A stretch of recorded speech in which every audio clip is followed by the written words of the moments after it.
Hi there, and thank you so much for tuning into today's video. Now we are in the month of November. It's almost the end of the year, and I am sure that by this time of the year, most of us start feeling fatigued and burnt out because we all probably ready for 2024 to end.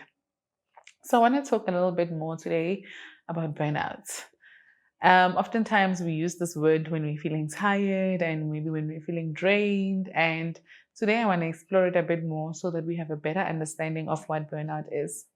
So basically, burnout is a state of feeling exhausted. Oftentimes, it's not just physical exhaustion, but also emotional exhaustion and also being drained mentally, where you just feel like you no longer have ability to function effectively in your day-to-day functions like your work, even with family and other responsibilities that you need to show up for.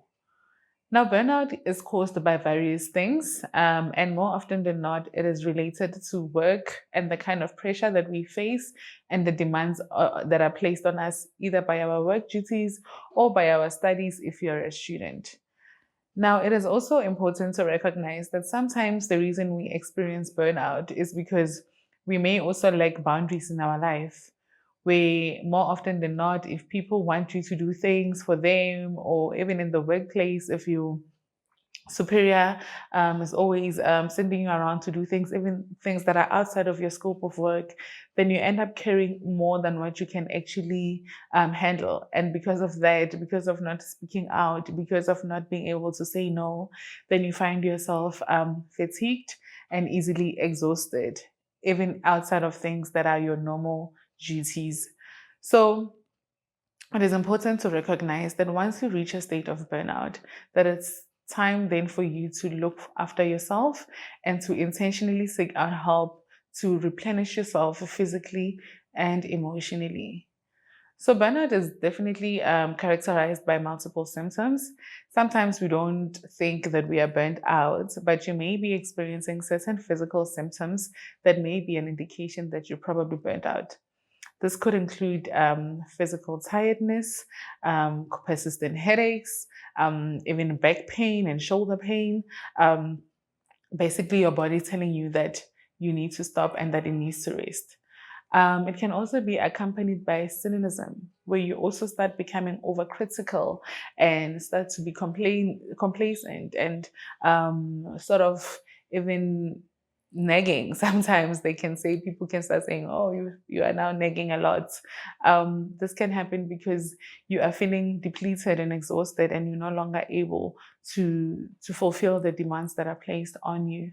Um, Burnout can also have a significant emotional impact on you, where you can feel sad, irritable, and easily frustrated. And this can affect your mood quite a lot, and it can affect the people around you. You can find yourself easily snapping at your children, or even not being able to regulate your emotions like you should be able to.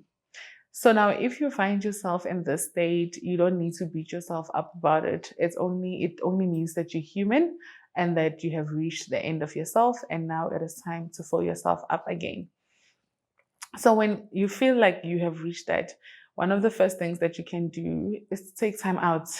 A lot of times we associate taking leave or days off of our work as being unproductive.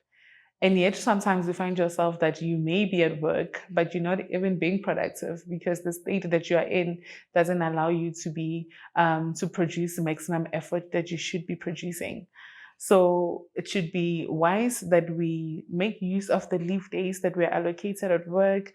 If it's at school, you're a student, then you probably have your recess period where you can take the time off to recuperate and not be in an environment that has high demands on you.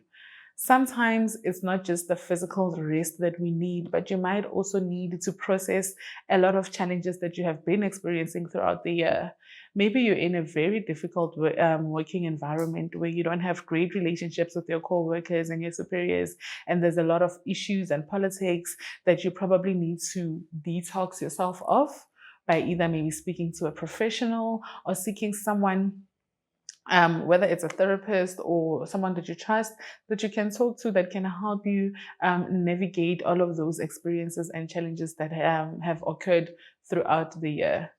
It is also important because I said earlier on that sometimes we experience burnout because we do not have boundaries to start with. To then start practicing those boundaries and learning to say no to certain things and to decluster your life. A lot of times, I often have a to do list where I have a long list of things that I constantly feel like I need to be able to do each and every day in order to feel like I'm being productive. So when now you've reached a space of burnout, you don't have to have 10 items on your to-do list that are going to make you tired even when you're not physically at work.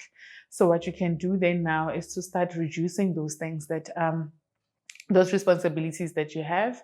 And I mean, sometimes it might also require you to take practical steps, like, for example, if you have a work cell phone, switch it off.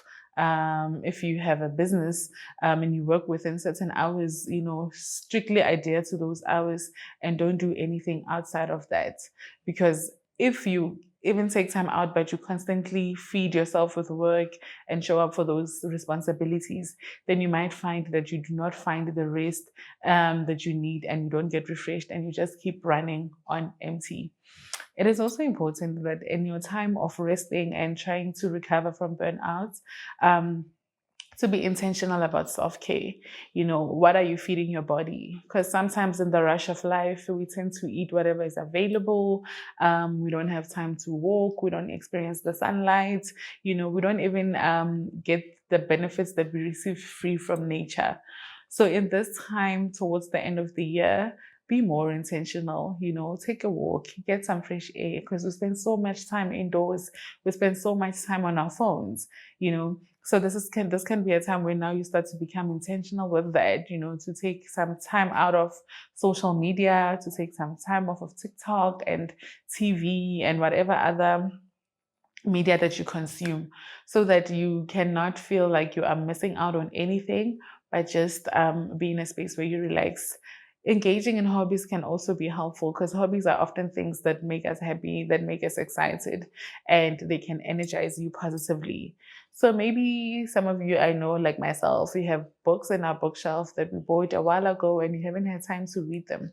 Maybe this would be a good time to also look into that, start reading again, go on a hike, whatever it is that you find refreshing, so that when the new year starts again, you've got new strength and you've dealt with whatever it is that was emotionally draining you, and that you're better equipped to start the new year feeling productive and recovered from exhaustion.